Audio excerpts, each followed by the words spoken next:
প্রিয় দর্শক, সাজ্জাদ কাদিরের প্রীতি নিন, শুভেচ্ছা নিন।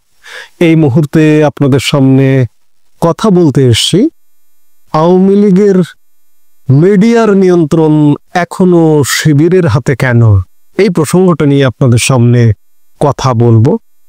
আওয়ামী লীগের মিডিয়ার নিয়ন্ত্রণ আসলে আওয়ামী লীগ যখন ক্ষমতায় ছিল তখনও শিবিরের হাতে ছিল।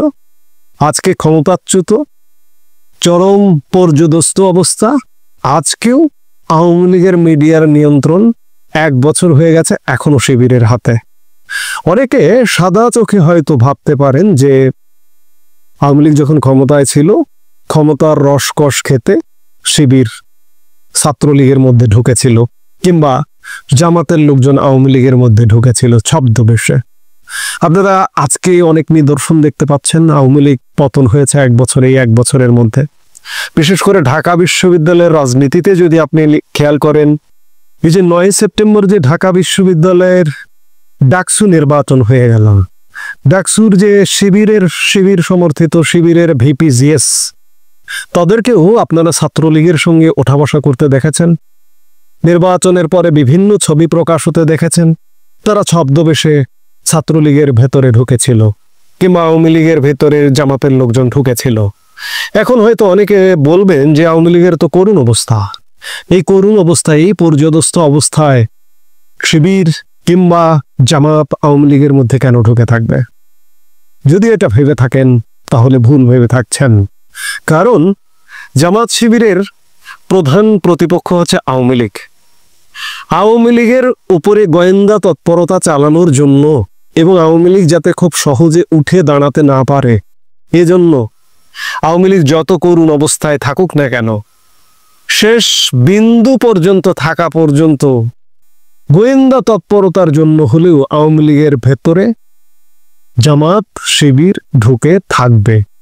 আপনি রাষ্ট্রীয়ভাবে যদি চিন্তা করেন যে রাষ্ট্র টু রাষ্ট্র গোয়েন্দা তৎপরতা চালায়, বিশ্বের যেগুলো বড় বড় রাষ্ট্র, প্রধানতম রাষ্ট্র, তাদের সারা পৃথিবীতে গোয়েন্দা জাল, গোয়েন্দা নেটওয়ার্ক আছে। মার্কিন যুক্তরাষ্ট্রের সিআইএ, ভারতের র, পাকিস্তানের আইএসআই, এরকম বিভিন্ন জায়গায় গোয়েন্দা তৎপরতা সম্ভাব্য জায়গা। পাকিস্তান আমি দুর্বল একটা দেশের কথা বললাম, কিন্তু বাংলাদেশের কথা যদি বলেন, পাকিস্তানের আইএসআই এর বাংলাদেশে তৎপরতা আছে। ঠিক তেমনি যেহেতু জামাতের প্রধান প্রতিপক্ষ আওয়ামী লীগ, আওয়ামী লীগে গোয়েন্দা তৎপরতার জন্য থাকবে। আর আরেকটি কারণ যেটি বললাম, যে আওয়ামী লীগ যাতে সহজে উঠে দাঁড়াতে না পারে, আওয়ামী লীগের তথ্য উপাত্ত নিজেদের মধ্যে নিয়ে জামাত শিবির সেই পরিকল্পনা করে আওয়ামী লীগের কর্মপরিকল্পনা ভেস্তে দেওয়ার জন্য আজীবন থাকবে। এই সত্যটা আপনাকে মানতে হবে। এই মুহূর্তে পৃথিবীতে একটা বড় বিষয় হচ্ছে গণমাধ্যম। আওয়ামী লীগের গণমাধ্যম বলতে আসলে নিউ মিডিয়া। এই মুহূর্তে আওয়ামী লীগের পত্রিকা নাই, আওয়ামী লীগের টেলিভিশন কাভারেজ নাই। আওয়ামী লীগের এই মুহূর্তে প্রধান গণমাধ্যম হতে হবে কি? সোশ্যাল মিডিয়া, প্রধানত ফেসবুক, ইউটিউব চ্যানেল। কিন্তু আপনি যদি আওয়ামী লীগের ফেসবুক এবং ইউটিউব চ্যানেলের গত 16 বছর দেখেছেন, ক্ষমতাসীন দল, একটা ক্ষমতাসীন দলের ইউটিউব ফেসবুক পেজ যদি আপনি দেখেন, এখনো অবাক হবেন। গত 1 বছর দেখছেন কি অবস্থা আপনি দেখছেন। আমরা একটু জাস্ট আওয়ামী লীগ, বিএনপি এবং জামাতের ফেসবুক, ইউটিউব একটু দেখে আসবো তাদের অবস্থাটা কি। আমরা প্রথমেই আওয়ামী লীগের ফেসবুক পেজটা একটু দেখব। আওয়ামী লীগের ফেসবুক পেজে ফলোয়ার সংখ্যা 4 মিলিয়ন বা 40 লাখ। বিএনপির ফেসবুক পেজে ফলোয়ার সংখ্যা 3.7 মিলিয়ন বা 37 লাখ। জামাতের ফেসবুক পেজে ফলোয়ার 2.6 মিলিয়ন বা 26 লাখ। এবার আমরা ইউটিউব চ্যানেলগুলো একটু দেখে আসি। আওয়ামী লীগের ইউটিউব চ্যানেলের সাবস্ক্রাইবার সংখ্যা 4,97,000, 5 লক্ষর নিচে। বিএনপির ইউটিউব চ্যানেলের সাবস্ক্রাইবার সংখ্যা 2.74 মিলিয়ন, প্রায় 28 লাখের কাছাকাছি। জামাতের ইউটিউব চ্যানেলের সাবস্ক্রাইবার সংখ্যা 6,28,000। আপনি তুলনা করুন 16 বছরের ক্ষমতাসীন আওয়ামী লীগের ফেসবুক পেজ কোথায় থাকা উচিত? এই মুহূর্তে মাত্র 40 লাখ ফলোয়ার কেন? আওয়ামী লীগের ফেসবুক পেজে 4 কোটি ফলোয়ার থাকা উচিত। আওয়ামী লীগের ইউটিউব চ্যানেলে কমপক্ষে 1 কোটি সাবস্ক্রাইবার থাকা উচিত। আজকে একজন ব্যক্তির যে সাবস্ক্রাইবার তার থেকেও কম আওয়ামী লীগের ইউটিউব চ্যানেলে। এই মুহূর্তে যুদ্ধটা হতে পারে অনলাইন যুদ্ধ। আওয়ামী লীগ কি দিয়ে যুদ্ধ করবে? আওয়ামী লীগের জন্য এত পজিটিভ, এত ইতিবাচক, তারপরেও আওয়ামী লীগের যে যুদ্ধের যে অস্ত্র, সেই যুদ্ধের অস্ত্র দুর্বল।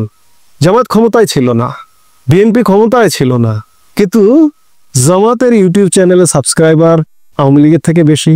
বিএনপির তো এতই বেশি, 27 লাখ 28 লাখ। আওয়ামী লীগ 16 বছর কি করেছে? নিশ্চয়ই শিবির কন্ট্রোল করেছে। শিবির কন্ট্রোল করবার কারণে আওয়ামী লীগের এই যে এত উন্নয়ন কর্মকাণ্ড, মুক্তিযুদ্ধ, এটা সেটা বিভিন্ন কিছু প্রচারণায় আসেনি। প্রচারণায় না আসার কারণে আজকে আমাদের জেনজিকে আমরা মেসেজ পৌঁছাতে পারিনি, জেনজির মধ্যে জেনজির হৃদয়ে জায়গা করে নিতে পারেনি। যার কারণে ঢাকা বিশ্ববিদ্যালয়ে এই স্লোগান ওঠে, তুমি কে, আমি কে, রাজাকার রাজাকার। সেটা ক্ষমতায় থাকাকালে আওয়ামী লীগের নিউ মিডিয়ার ব্যর্থতা, প্রচলিত মিডিয়ারও ব্যর্থতার দোষ বলে শেষ করা যাবে না। টেলিভিশন বলুন, পত্রিকায় বলুন, আওয়ামী লীগের সেই অর্থে উপস্থিতি ছিল না। কেন ছিল না? শিবির কন্ট্রোল করে। অত্যন্ত পরিতাপের বিষয় যে আজকে আওয়ামী লীগের ঘুরে দাঁড়াতে হবে। ঘুরে দাঁড়ানোর প্রধান অস্ত্র হতে পারে নিউ মিডিয়া বা সোশ্যাল মিডিয়া, কিন্তু এখনো Awami League social media, Facebook বলুন, ইউটিউব চ্যানেল বলুন, এখনো শিবির কন্ট্রোল করছে। যার দরুন আওয়ামী লীগের সোশ্যাল মিডিয়ার অ্যাক্টিভিটিস যদি আপনি খেয়াল করেন, আপনি ফেসবুক পেজে ঢুকবেন, প্রতিদিন কিসের যেন একটা টক শো করে, প্রতিদিন কাদেরকে নিয়ে করে, তারা নিজেই নিজেকে চেনে কেনা সে ব্যাপারে যথেষ্ট সন্দেহ আছে, এবং বিতর্কিত লোকজনকে নিয়েও করা হয়। ইউটিউব চ্যানেলে কোনো সাবস্ক্রাইবার নেই, সাবস্ক্রাইবার বারবার কোনো প্রচেষ্টা নেই, কিংবা ইউটিউব চ্যানেলের দর্শক নেই, ফেসবুকের টক শোয়ে দর্শক নেই। বড় দুঃখের বিষয়, বড় পরিতাপের বিষয়। আমি আওয়ামী লীগের কেউ না, আমি স্বাধীনতা মুক্তিযুদ্ধের পক্ষের একজন মানুষ, এতে কোনো ভেজাল নেই। এই যে পেছনের ছবিটা দেখছেন, এই পেছনের ছবিটা আমার সত্যি। আমি একজন ভারতপন্থী মানুষ, মুক্তিযুদ্ধ স্বাধীনতার পক্ষের একজন মানুষ। কারণ এই ছবিটা ভারতের প্রতি আজীবন আমার আমৃত্য কৃতজ্ঞতার নিদর্শন স্বরূপ এই ছবিটা থাকবে। কারণ ভারত আমার স্বাধীনতা, আমার মুক্তিযুদ্ধে সহযোগিতা করে আজকে আমি স্বাধীন বাংলাদেশের মানুষ বলতে পারছি। ভারত যদি 1971 সালে সহযোগিতা না করত, তাহলে আজকে হয়তো আমার জন্ম হতো পাকিস্তানে, আজও আমি হয়তো পাকিস্তানি হিসেবে পরিচয় দিতাম, বৈষম্যের জীবন আমাকে যাপন করতে হতো।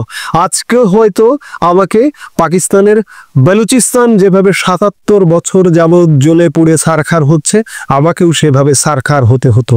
কাজেই আমি ভারতের প্রতি আজীবন কৃতজ্ঞ থাকব, মুক্তিযুদ্ধের প্রতি আজীবন কৃতজ্ঞ থাকব।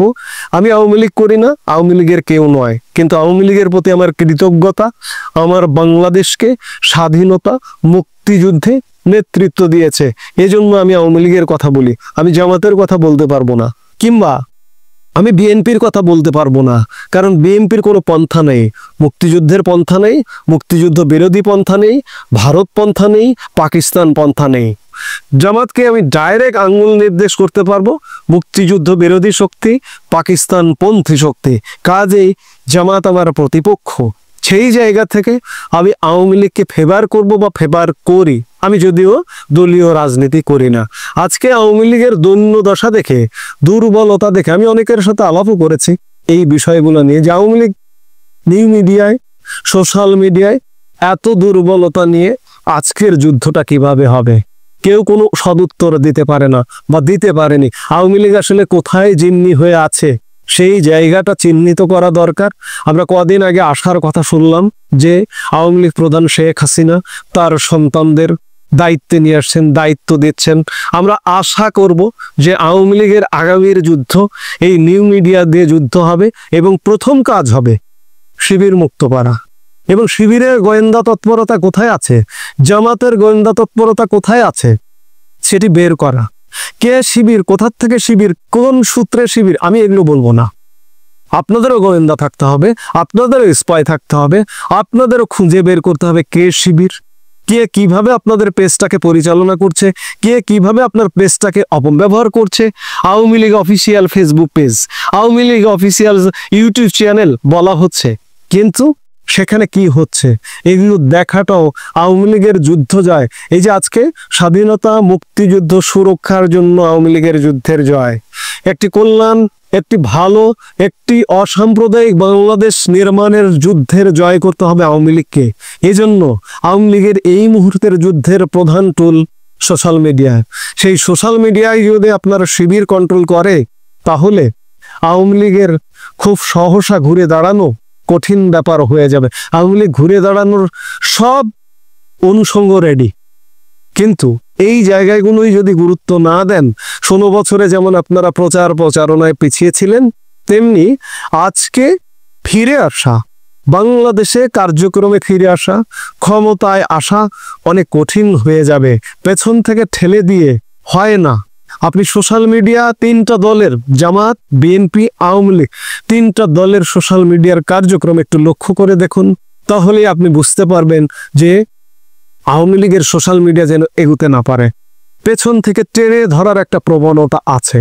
তো আমাকে অনেক পোস্ট দেখে অনেকে আমাকে নক করে, মেসেঞ্জারে জানায়, মেসেঞ্জারে দেয়। আমি তো কেউ আওয়ামী লীগের কেউ না, আমি কিভাবে ব্যবস্থা, কিভাবে কথা বলবো? আমি জাস্ট দুটো কথা বলতে পারি যে আওয়ামী লীগের পেজে এই ধরনের কর্মকাণ্ড হচ্ছে। কাজে বাঁচতে হলে, বাংলাদেশকে বাঁচাতে হলে, বাংলাদেশের মুক্তিযুদ্ধ, স্বাধীনতা এবং বাংলাদেশের মুক্তিযুদ্ধের মাধ্যমে অর্জিত বাংলাদেশ, 30 লক্ষ শহীদ, 2 লক্ষ মা বোনের ইজ্জতের বিনিময়ে সেই বাংলাদেশকে সুরক্ষা দিতে হলে এই মুহূর্তে আওয়ামী লীগ ছাড়া আসলে গতি নেই। কাজেই আওয়ামী লীগের এই সূক্ষ্ম বিষয়গুলো খেয়াল করতে হবে। আমরা আশা করব যে আওয়ামী লীগ এই বিষয়গুলো খেয়াল করবে। এই মুহূর্তে এ পর্যন্তই। সবাই ভালো থাকুন, সুস্থ থাকুন। আমাদের ভিডিওগুলো নিয়মিত পেতে সাবস্ক্রাইব করুন Sajjad Kadir and the Legends YouTube channel এবং লাইক, কমেন্ট, শেয়ার করে সাথে থাকুন।